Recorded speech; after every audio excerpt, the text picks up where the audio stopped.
Welcome back to the Deep Dive.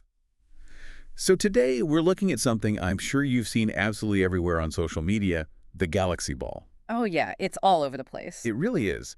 And the claims are, they're pretty wild. They say it's futuristic, that it's magical, that it can somehow defy gravity. Yeah. We're here to sort of separate the facts from the visual effects. Exactly.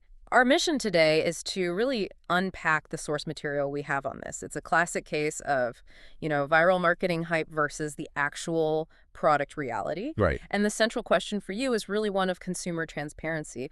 What are people paying for, and how different is it from what they're being shown in those perfect videos? And the hype is just undeniable. You see these flashy videos, Uh-huh. the ball seems to be floating, reacting perfectly to every little hand movement. It looks like high-tech wizardry. It does. So let's start with the technical facts, what the review actually says this thing is. If you strip away all that visual flair, the Galaxy Ball is a lightweight, motion-activated toy. It has some built-in LEDs.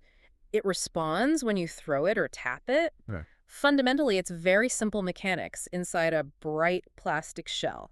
So if it's that straightforward, how in the world are they getting those shots online? The ones where it looks like it's bending the laws of physics. Well, that's the whole thing, isn't it? It's visual deception. The review confirms it does not float. It does not defy physics. So it's an exaggeration. A huge one. But to be fair, the source does note that the lights are bright. It actually looks pretty cool in a dark room. Okay, so it has that going for it. Yeah, for short play sessions with kids or maybe pets, it's pretty entertaining. So it's basically the Instagram filter of toys. That's a perfect way to put it. The sophisticated movement you're seeing online is almost always the result of just, clever angles, post-production editing. Exactly. They are, as you said, face-tuning the physics. In normal use, what you get is a simple light-up ball, not some revolutionary piece of tech. Right.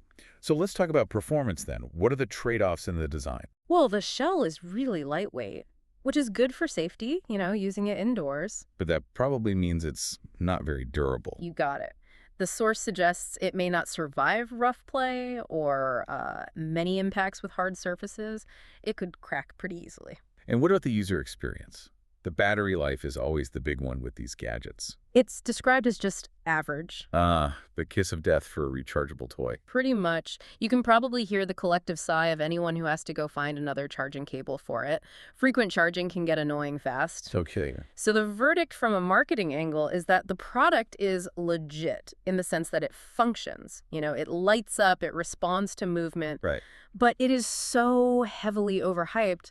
The viral marketing creates these expectations that the product itself simply can't meet. The marketing budget clearly went into editing software, not product innovation.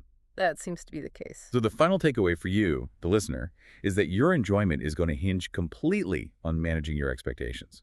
Absolutely. If you expect that viral magic you saw online, you are almost certainly going to feel misled. But if you go in thinking, I'm buying a simple, colorful, light-up toy, then you'll probably be satisfied with it. Exactly. We've just analyzed how a viral product's ads contrasted so sharply with what it actually does. Yeah. But we also learned something else. The very mechanism we rely on to expose this hype, the independent review, is often still reliant on the same commercial system it's critiquing. What do you mean by that?